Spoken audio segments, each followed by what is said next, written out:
Well, hello, church, and welcome to our Wednesday devotional. And today I want to talk about something that, might have mixed reactions among you viewers, but I want to talk a little bit about lawn care. Now, I don't know about you, but I've always been, maybe to some people, a weird one who has always loved lawn care. I love mowing the lawn, but actually last summer, I think probably because of the pandemic and all the shutdowns and finding myself at home a lot more, I really turned it into a passion and a hobby. I had a lot of fun keeping the grass as beautiful as I could and watering all the plants and learning, how to best take care of everything. But this summer, as we all know, it's been a little bit tougher to have that beautiful looking yard. As we've had very little rain and such a long drought, a lot of yards went from green to very brown and a little soft to very crispy.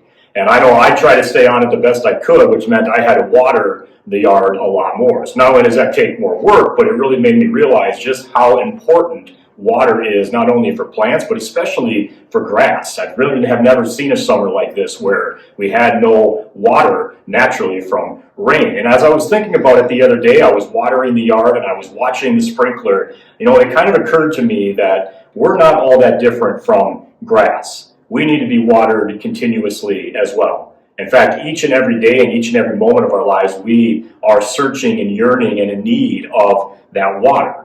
But of course, the water that I'm talking about is the living Word, the living God that we can, that we can reach out to. Jesus says this in John chapter 4. He says, "If you knew the gift of God and who it is that asks you for a drink, you would have asked him, and he would have given you living water."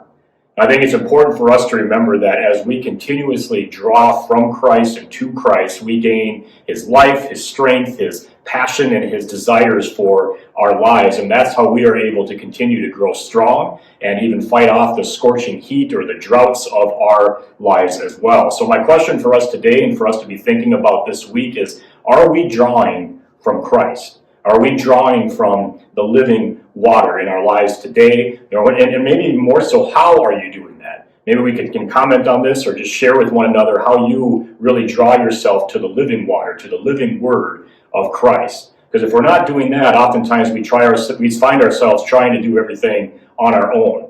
And that's where we might experience a little bit more of that dryness or that emptiness that we're looking for. So we ask again, we know that God's life and his strength are available to us. So how can we let him water our souls today and all of our days?